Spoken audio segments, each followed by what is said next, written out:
Oke, selamat malam. Selamat bertemu dengan saya, Haji Muhammad Arifuddin, guru SMP Negeri 1, guru SMP Negeri 2 Soe maksudnya. Pada saat ini saya ingin menyampaikan materi tentang teks eksposisi untuk siswa kelas 8 SMP semester ganjil, dan yang akan saya bahas kali ini adalah tentang pengertian, ciri, dan unsur kebahasaan dari teks eksposisi itu sendiri. Oke, sebelum kita tahu tentang teks eksposisi lebih jauh, sebaiknya kita harus tahu dulu apa itu sih teks eksposisi. Inti dari teks eksposisi adalah bagaimana mengajak.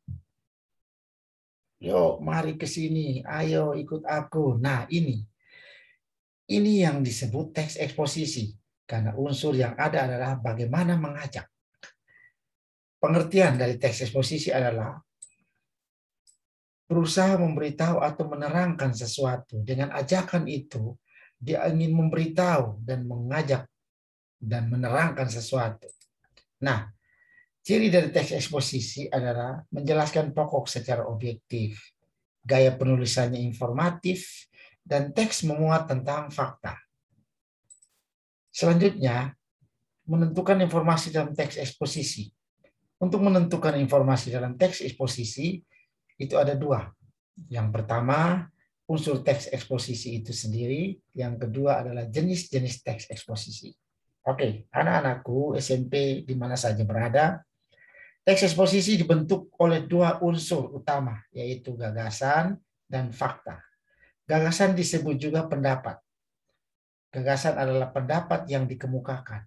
Sedangkan fakta adalah sesuatu peristiwa yang merupakan kenyataan, sesuatu yang benar-benar terjadi. Nah, ini yang disebut dengan fakta.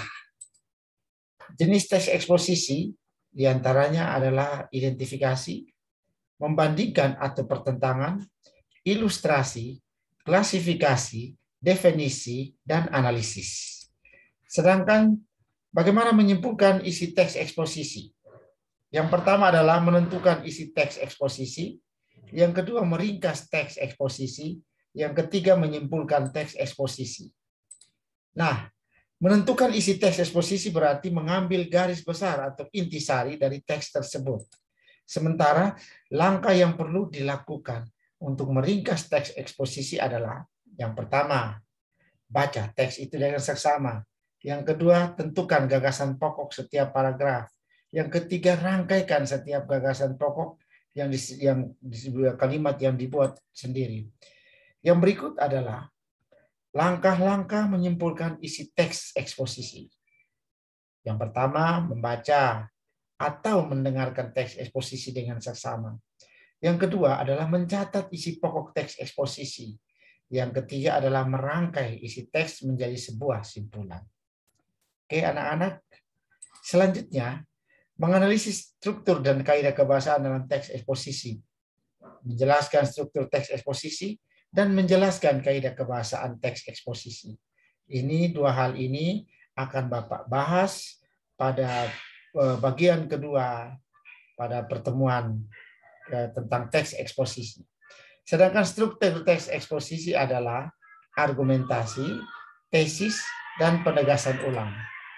Nah, kaidah kebahasaan seperti yang Bapak sampaikan, Bapak akan jabarkan dan jelaskan pada pertemuan-pertemuan yang akan datang. Tentunya dengan menuliskan juga pada bagian-bagian selanjutnya. Oke, Bapak rasa demikian penjelasan Bapak pada saat ini. Terima kasih atas perhatiannya. Sampai jumpa di bagian kedua tentang teks eksposisi. Salam sehat.